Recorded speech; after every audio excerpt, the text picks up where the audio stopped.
परम पिता परमात्मा पूर्ण ब्रह्म सारी सृष्टि के रचनहार कुल मालिक कबीर देव जी, कबीर साहिब जी, ये हम सभी आत्माओं के एकमात्र पिता हैं। ये हमारे सृजनहार हैं। हम सभी आत्माओं के ये जनक हैं। ये हमारे मालिक हैं, हमारे पिता हैं। हम सभी काल के जाल में फंसे हुए हैं। इस काल के लोक में हम रहते रहते असंख्य युग हो गए कष्ट उठातों को, और हम इस काल के दुखों को सहन करने के आदी बन गए, क्योंकि हम विवश हैं। और इसी व्यवस्था को हमने अंतिम मान रखा है। और वेद ज्ञानहीन, तत्व ज्ञानहीन ऋषि संतों, नकली गुरुओं ने, इन झूठे ऋषि महर्षियों ने परमात्मा की परिभाषा अज्ञान आधार से हमें बता रखी है, और हमें फाइनल कर रखा है कि जन्म और मृत्यु तो बनी ही रहेगी।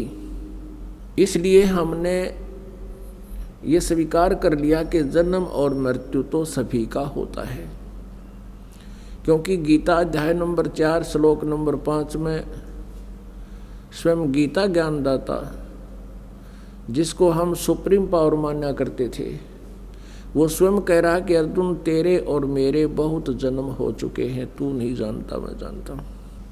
इस तरह के इन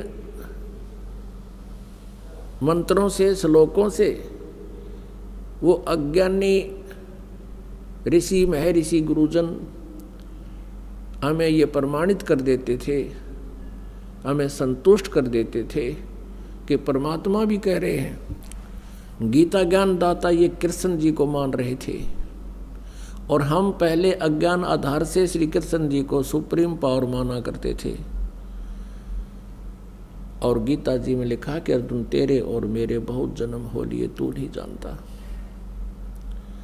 लेकिन ये अज्ञानी इन सदग्रंथों को समझ नहीं सके, जिस कारण से इन्होंने उन मंत्रों के विषय में कोई जानकारी नहीं दी, जिसके विषय में ये स्पष्ट किया हुआ है कि उस पूर्ण परमात्मा जो गीता ज्ञानदाता से अन्य है, उसकी सत भक्ति करने से जन्म और मृत्यु सदा के लिए समाप्त हो सकती है, और उस सनातन परम धाम को ये साधक चला जाता है, जहाँ जाने के बाद फिर लौटकर कभी संसार में नहीं आता।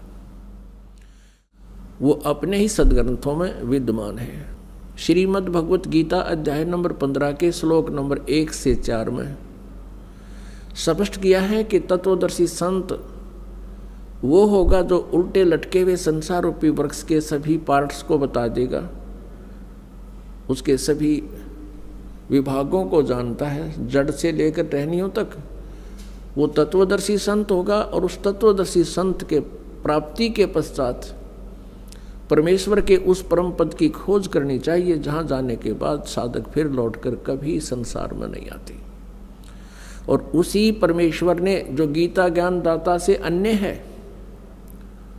सब ब्रह्मांडों की रचना की है, अर्थात संसार रूपी वृक्ष की प्रवृत्ति उसी से विस्तार को प्राप्त हुई है। इन अज्ञानियों ने कभी नहीं बताया कि गीता अध्याय नंबर 18 के श्लोक नंबर 62 में गीता ज्ञानदाता कह रहा है कि तू सर्वभाव से उस परमेश्वर की शरण में जा, जिसकी कृपा से तू परम शांति को और सनातन परम धाम को प्राप्त होगा। पुण्यात्माओं, उसी रहस्य को बताने के लिए परमात्मा परमेश्वर पूर्ण ब्रह्म, जिनका वास्तविक नाम कबीर देव है, कबीर देव, हम उसको कबीर साहब कहते हैं, कबीर परमेश्वर कहते हैं, वो परमात्मा स्वयं अपने सतलोक स्थान से, उस सनातन परम धाम से, जहाँ जाने के बाद फिर प्राणी जन्म मृत्यु में कभी नहीं आता, तो वो परमात्मा स्वयं वहाँ से चलकर गति करके आते हैं अपनी प्यारी आत्मा को, जो अच्छी आत्माएं हैं, जो ज्ञान ग्रहण करने योग्य होती हैं, उनको आकर के वो ज्ञान बताते हैं, और उसको अपने से पूर्ण परिचित करा के फिर उस तत्व ज्ञान के प्रचार के लिए उसको पुनः उसी बॉडी में शरीर में भेज देते हैं। जैसे आदरणीय गरीबदास साहिब जी को जब वो 10 वर्ष के थे, उनकी आत्मा को सतलोक लेकर गए प्रभु, अपनी सभी समर्थता से अवगत कराया। ब्रह्मा जी, विष्णु जी, शिव जी आदि की स्थिति से परिचित कराया, पूरे ब्रह्मांडों की रचना के विषय में जानकारी दी और फिर उनको वापस शरीर में भेज दिया था, क्योंकि उधर से कुल के लोगों ने उस बच्चे को मृत जानकर अंतिम संस्कार करने के लिए चिता पर रख दिया था। फिर वापस परमात्मा ने उस आत्मा को पूर्ण परिचित करा करके वापस भेज दिया, शरीर में प्रवेश कर दिया, फिर वो बच्चा जीवित हो गया। तो आज का जो समागम है ये उसी उपलक्ष्य में, उसी खुशी में मनाया जा रहा है कि परमात्मा ने उस गूढ़ रहस्य को बताने के लिए, जो वेद और सदग्रंथों में, गीता जी में जो गूढ़ रहस्य छुपे हुए हैं, उनको बताने के लिए परमेश्वर स्वयं ही धरातल पर अवतरित हुए, सशरीर आए। ये वो शुभ महीना है, ज्येष्ठ मास, और ये आने वाली जो पूर्णमासी है अभी 4 दिन बाद, यानी 15 जून की, ये वो शुभ दिन है कि वो परमेश्वर कलयुग में सतलोक से चलकर, सनातन परमधाम से चलकर गति करके सशरीर आए और भारतवर्ष की पवित्र भूमि काशी शहर में एक लहर तारा नामक तालाब में विकसित कमल के फूल पर वो पूर्ण परमात्मा एक नवजात शिशु रूप धारण करके विराजमान हुए। ब्रह्म मुहूर्त, सूर्य उदय होने से लगभग 1.5 घंटा पूर्व के समय को ब्रह्म मुहूर्त कहते हैं। उसी समय एक अष्टानंद नाम के ऋषि वो वहाँ लहर तारा तालाब पर एकांत स्थान देखकर स्नान करते थे, और जैसा भी उनके पूज्य गुरुदेव स्वामी रामानंद जी ने जो साधना करने को बता रखा था, वहाँ कुछ देर बैठकर वो सुबह सुबह भगवान का चिंतन भी किया करते थे।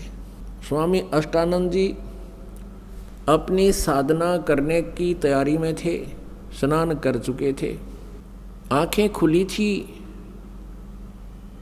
और ज्ञान मुद्रा में विराजमान थे। उन्होंने क्या देखा कि आकाश से एक प्रकाश पुंज आ रहा है। प्रकाश का एक गोला सा आता नजर आया।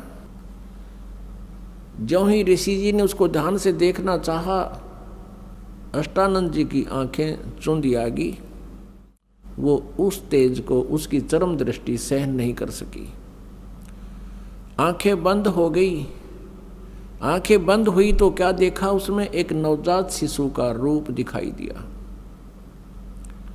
जैसे हम सूर्य की तरफ देखते हैं, हमारी ये चरम दृष्टि आंखें नहीं देख पाती, हम आंखें बंद कर लेते हैं या दूसरी साइड में कर लेते हैं, नीचे को कर लेते हैं, तो उसमें सूर्य दिखाई नहीं देता, सूर्य का आकार दिखाई देता, सूर्य का प्रकाश दिखाई नहीं देता, केवल सूर्य का आकार दिखाई देता है, एक गोला सा नजर आता है। इसी प्रकार अष्टानंद जी परमेश्वर के उस तेज पुंज को नहीं देख सके। पहले तो उसने देखा कि प्रकाश का कोई गोला सा आ रहा है, फिर आंखें बंद की, फिर दूसरी साइड किया, फिर इधर किया, क्या देखा कि वो नवजात शिशु का वो प्रकाश रहित रूप दिखाई दे रहा है। जैसे सूर्य को देखने के उपरांत उसका प्रकाश रहित आकार दिखाई देता है। और क्या देखता है अष्टानंद जी के वो प्रकाश एक कमल के फूल पर एकत्रित और अदृश्य हो गया। अंधेरा सा था, वो देख नहीं सका, लेकिन इतना तेज प्रकाश अपने आप गति करके आ रहा था, इससे वो अचंभित बहुत हुआ। और इस रहस्य का भेद जानने के लिए वो तुरंत उठकर अपने पूज्य गुरुदेव महर्षि रामानंद जी पंडित जी के पास पहुंच गया और अपने साथ बीती पूरी घटना का विवरण कह सुनाया और पूछा, गुरुदेव ये मेरी कोई भक्ति की उपलब्धि है या कोई मेरा भ्रम है? ये कोई स्वप्न भी नहीं कह सकते, क्योंकि मैं जागृत और खुली आंखों देख रहा था। स्वामी रामानंद जी को जितना भी अध्यात्म ज्ञान था, उसके आधार से अपने शिष्य अष्टानंद जी की संतुष्टि करने के लिए उन्होंने कहा कि अष्टानंद, आकाश से जब ऐसे प्रकाश पुंज आते हैं तो वो कोई देव आत्मा होती हैं और स्वर्ग लोक से आते हैं, यहाँ किसी माँ के गर्भ में वो प्रवेश करेंगे और फिर जन्म लेंगे और अपना जिस उद्देश्य से वो आते हैं उस कार्य को वो फिर पूरा करेंगे। ऐसे लक्षण महापुरुषों के अवतरित होने के होते हैं। अब जैसा भी उस ऋषि को ज्ञान था, अपने शिष्य को संतुष्ट कर दिया और कहा कि अष्टानंद, तेरी कोई भक्ति की उपलब्धि नहीं है। उधर से क्या हुआ कि एक गौरी शंकर और सरस्वती नाम के पति पत्नी ब्राह्मण थे। भगवान शिव जी के बहुत उपासक थे, कट्टर समर्थक थे, इष्ट रूप में उन्हीं को मानते थे, अन्य किसी देव को वो पूज्य नहीं मानते थे। और निस्वार्थ वो भगवान शिव की कथा सुनाया करते थे, महिमा सुनाया करते थे। जो भी पैसा उनके पास आ जाता था कथा करते समय, तो अधिकतर वो धर्म में लगाया करते थे। उनका कोई संतान नहीं थी, विवाह को लगभग 20-25 वर्ष हो गए थे, उनके कोई संतान नहीं थी और संतान की चाह उनके हृदय में बहुत घनी थी। रह रहकर भगवान शिव जी से प्रतिदिन प्रार्थना किया करते थे। कुछ दिनों के बाद क्या हुआ कि जो काशी के अन्य ब्राह्मण थे, जो जनता से पैसे लेकर के उनको गुमराह करके पैसे ऐंठा करते थे, उनको लगा कि जो गौरी शंकर है ये निःशुल्क और निस्वार्थ भाव से जनता को कथाएं सुनाता है और काशी के लोगों की अधिक आस्था इस गौरी शंकर में होती जा रही है। इस कारण से वो ईर्ष्या किया करते थे, लोगों को कहा करते थे कि ये गलत है, ये झूठी कथाएं सुनाता है, उसमें बहुत से दोष निकालते थे। दूसरी तरफ मुसलमान बहुसंख्या में बनारस में थे, वो भी इस बात से परिचित थे कि काशी के अन्य पंडित गौरी शंकर से ईर्ष्या रखते हैं, वो इनके साथ नहीं है। और हिंदू धर्म का अत्यधिक प्रचार बनारस में ये गौरी शंकर कर रहा है, ये शिवजी का पुजारी है। तो उन्होंने ऐसा अवसर देखा कि अब न तो हिंदू गुरु इसके साथ हैं, उन्होंने अपना जल उस गौरी शंकर के परिवार के पूरे घर में छिड़क दिया। मुसलमानों ने जूठा जल करके सारा छिड़क दिया और ज़बरदस्ती गौरी शंकर और उसकी पत्नी को पिला दिया। इस दृश्य को वो ईर्ष्या करने वाले अन्य ब्राह्मण देख रहे थे, उनको पता चला। उसी दिन से उन्होंने गौरी शंकर और सरस्वती जी को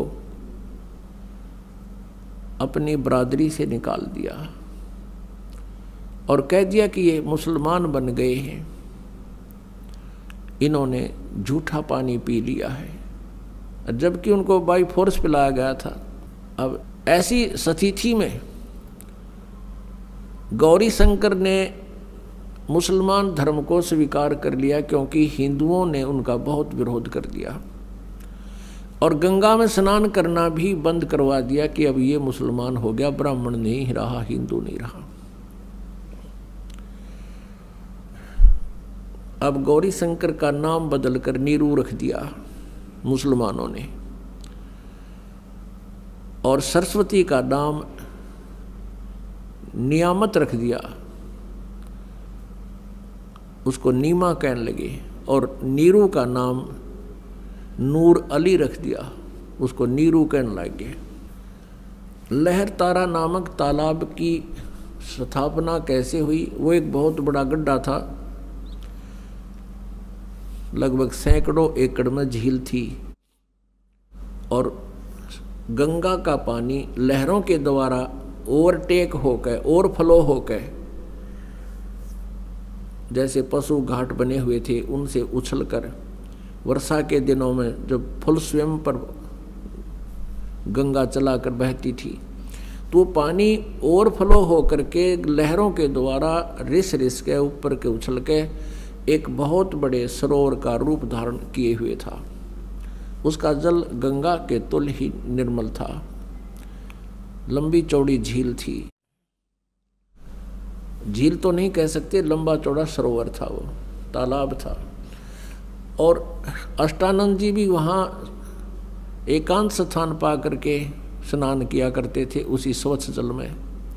उधर से नीरू नीमा पहले ब्राह्मण थे, प्रतिदिन गंगा पर स्नान करने जाते थे। गंगा में स्नान करना ब्राह्मणों ने उनको प्रतिबंध लगा दिया, मना कर दिया, तो वो भी उसी लहर तारा नामक तालाब पर स्नान करने के लिए प्रतिदिन जाया करते थे। उस दिन भी जिस दिन परमात्मा उनको मिले, वो प्रतिदिन की तरह सुबह उठकर, ये गर्मियों का मौसम, सुबह वक़्त से उठकर चल पड़ते थे। जहाँ वो रहते थे उनकी जुलाहा कॉलोनी से लगभग 4-5 किलोमीटर की दूरी पर वो लहर तारा तालाब था। प्रतिदिन वो सैर भी हो जाती थी, स्नान दोनों पति पत्नी वहाँ करके आते थे। वो भले ही मुसलमान बन गए थे लेकिन भगवान शिव को नहीं भुला पाए थे। अंदर से वो फिर भी पुकार उसी अपने इष्ट को ही सुनाते थे। उस दिन नीमा रोती हुई कह रही है, हे भगवान शिव जी, आप परम शक्ति हैं, आप देवों के देव हैं, महादेव हैं। मुझ दासी को भी एक खिलौना दे देते, आपके दरबार में भरे भंडार हैं। मुझे भी एक पुत्र दे देते, मेरा भी संसार में हिस्सा हो जाता, और दुनिया मेरे ऊपर कटाक्ष कर रही है, ना जाने क्या क्या कहकर हमें चिढ़ा रही है। ये परमात्मा आपकी दासी का जीवन सफल हो जाता। उधर से न्यू कहकर वो बहुत जोर जोर से रोने लगी, बहुत हिचकी बंद गई। उधर से नीरू कहता है, नीमा, यदि हमारे भाग्य में होता तो भगवान शिव अवश्य दे देते। आयु हमारी 60 के आसपास पहुंच चुकी है, वृद्धावस्था ने दस्तक दे दिए हैं, और हम अभी भी उसकी तरफ चाह कर रहे हैं। आप ऐसे रोती रहोगी, आपकी आंखें खराब हो जाएंगी। बुढ़ापे में कोई उंगली पकड़ने वाला सहारा हमारा है नहीं, पुत्र भाग्य में है नहीं, तेरी आंखें और नष्ट हो जाएंगी, तू अंधी हो जाएगी। सब्र कर, भगवान ने जो किया वो ठीक किया है। ऐसे सांत्वना देते हुए और नीमा हिचकी बंधी हुई, रोती हुई, आंसू पोंछती हुई वह पहुंच जाती है लहर तारा नामक तालाब पर, जहाँ वो प्रतिदिन स्नान किया करते थे। पहले नीमा ने स्नान किया, थोड़ा अंधेरा रहते, नीरू बाहर बैठा था किनारे पर, ऊपर पाल पर। जब नीमा स्नान करके बाहर आ गई, नीरू स्नान के लिए लहर तारा तालाब में प्रवेश कर गया और ऐसे पानी से मल कर नहाने लगा, गोते लगा लगा कर स्नान करने लगा। जो वस्त्र पहन के स्नान किया था नीमा ने, कपड़े चेंज करके वो लहर तारा तालाब में पुनः किनारे पर पहुंची उस वस्त्र को धोने के लिए। उसी समय रोशनी हो गई थी, सुबह का उजियाला शीघ्र हो जाता है। थोड़ा सा अंधेरा छटा था, सामने एक कमल के फूल के ऊपर कोई वस्तु हिलती नजर आई नीमा को। नीरू तो नहाने में व्यस्त था, मस्त था। अब नीमा को पहले तो जब देखा कि लगता है कोई सर्प फन उठा रहा है, क्योंकि परमेश्वर ने, कबीर देव जी ने एक पैर का अंगूठा मुख में दे रखा था और एक को हिला रहे थे, जैसे बच्चा लीला करता है। अब नीमा ने ध्यान से देखा तो उस पर क्या देखा कि वो तो बालक है, वो नवजात शिशु है। अब वो जोर से चिल्लाई, अपने पति से कहा कि देखियो जी, कमल के फूल पर बालक है, कमल के फूल पर बालक है। अब नीरू ने सोचा या तो कति मेंटल होगी या पागल हो चुकी है लगता है इसके। अब इसको जल के अंदर भी बच्चे दिखाई देने लगे। हे भगवान, हे अल्लाह, इसको सद्बुद्धि दो दाता। वो फिर चिल्लाई, वो कहने लगा तू चुप रह नीमा, मानती नहीं मेरी बात। यहाँ जल में कहाँ से बालक आवे थे। उसने फिर जोर से कहा कि देखना देखना वो डूबेगा बच्चा। अब जिधर वो हाथ कर रही थी, संकेत कर रही थी, उसी तरफ नीरू ने भी दृष्टि डाली तो देखा सचमुच एक बालक कमल के फूल पर। अब उसने आव देखा ना ताव देखा, एकदम आगे बढ़ा, क्योंकि गहरे जल में गया और उठाकर उस बालक को कमल के फूल समेत तोड़ के ले आया, उठा लाया, अपनी पत्नी को थमा दिया। अब वो उधर से नीमा ने उस बालक को सीने से लगाया। पुण्यात्माओं, जिस परमात्मा की खोज करते करते हमने युग बीत गए और जिस परमेश्वर के गुणों को सुनकर हम गदगद हो जाते हैं और हमारे रोंगटे खड़े हो जाते हैं, उस परमेश्वर को उस प्यारी आत्मा ने पुत्रवत प्यार किया, सीने से लगा, मुंह चूम्या उस बालक रूप परमात्मा का और माथे का लावे, कभी सीने से लगावे, सौ शुक्र मनावे अपने शंकर भगवान की। अब जो सुख उस माई ने होया होगा उस भगवान के टच करने से, स्पर्श करने से, उसका अंदाजा नहीं लगाया जा सकता। हम उनके नाम से इतने गदगद हो जाते हैं, उस मालिक का गुणगान सुनकर ही हमारे रोंगटे खड़े हो जाते हैं। उस माई ने जिस परमात्मा की चाह है, सर्व सृष्टि रचनहार है, और उस मालिक को सीने से लगाया, उसको कितनी खुशी और कितना उसके शरीर के अंदर रोमांच हुआ होगा। उस सुख को वो माई ही वर्णन कर सकती है। उधर से नीरू ने सोचा कि पहले तो हम हिंदू थे, मुसलमान बना दिए, हिंदुओं से संपर्क रहा नहीं, मुसलमानों से अभी हमारी इतनी जानकारी नहीं, हमारे साथ कोई साथी नहीं है। और यदि हम इस बालक को लेकर जाएंगे और जनता को बताएंगे कि कमल के फूल पर हमें मिला, कोई विश्वास नहीं करेगा। उल्टा कहेंगे कि तुम किसी का बालक चुरा लाए हो, हमारी पिटाई भी कर लेंगे और मार मार कर हमारा हुलिया बिगाड़ेंगे और पूछेंगे बताओ किस बहन का तुम ये बालक उठा कर लाए हो, और हमसे बालक भी छीन लेंगे और नगर निकाला भी दे देंगे। ये सारा जुगाड़ सोच कर, सारे विचार लगा करके नीरू ने अपनी पत्नी से कहा, नीमा इस बालक को यहीं छोड़ दे, और उसको सारी स्थिति से परिचित करा दिया कि हमारे साथ ऐसा ऐसा हो सकता है। तो नीमा ने कहा, जी इस बालक ने ना जाने क्या जादू कर दिया मेरे ऊपर, मैं इसको त्याग नहीं सकती, मेरे बस की बात नहीं। इसने जो मेरे अंदर अट्रैक्शन पैदा कर दी, ये मेरे बस की बात नहीं, मैं मर सकती हूँ। जैसे सर्प से कोई मणि छीन ले, वो फन पटक पटक कर मर जाता है। अब इसके बिछुड़ जाने से मेरी वही स्थिति हो जाएगी, मैं नहीं त्याग सकती। नीरू ने बहुत कुछ समझाया और प्यार दिया। वो कभी अपनी पत्नी को गुस्से से नहीं बोला था, क्योंकि वो समझता था कि ये पहले बहुत दुखी है, संसार के व्यंग सुन सुनकर ये दुखी है, ये निसंतान है, ये बांझ है, पता नहीं संसार कितने प्रकार से पीड़ित करता है। वो उसको बहुत प्यार देता था।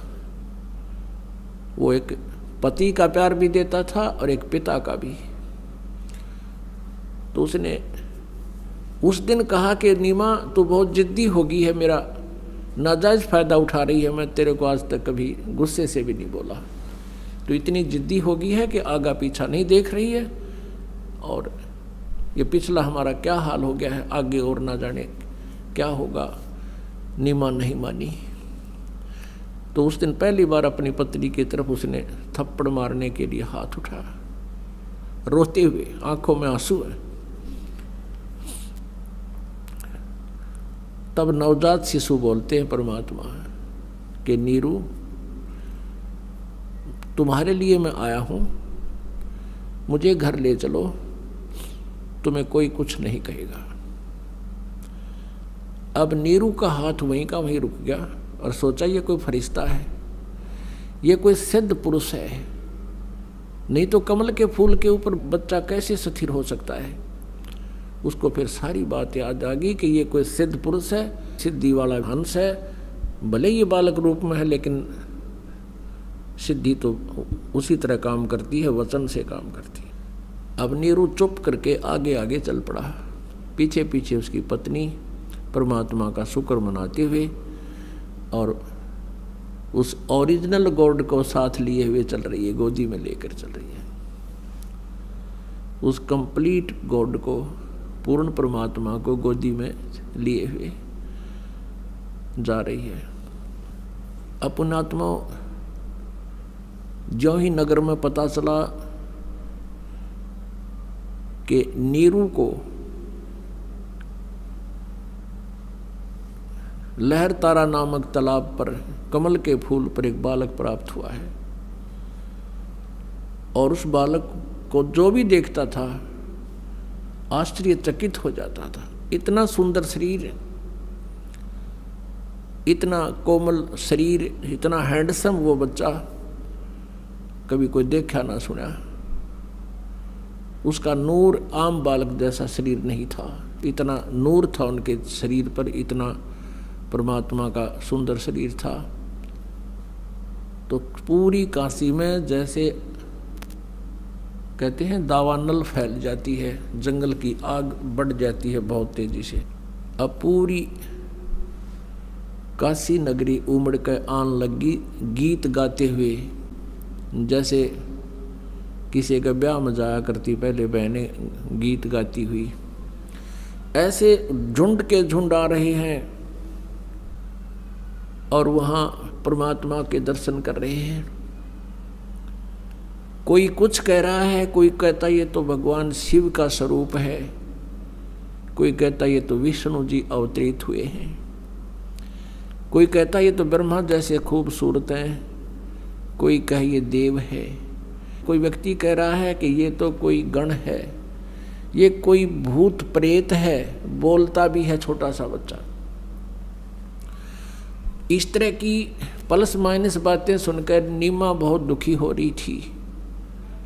कोई तो भूत कहे था, कोई प्रेत कहे, कोई भैरव बतावे, और कोई ब्रह्मा विष्णु महेश की आत्मा बतावे। आदरणीय गरीबदास साहिब जी ने जो परमात्मा से परिचित हुए थे, उन्होंने अपनी अमृतवाणी में परमेश्वर की वो सब लीला ज्यों की त्यों चित्रित की है।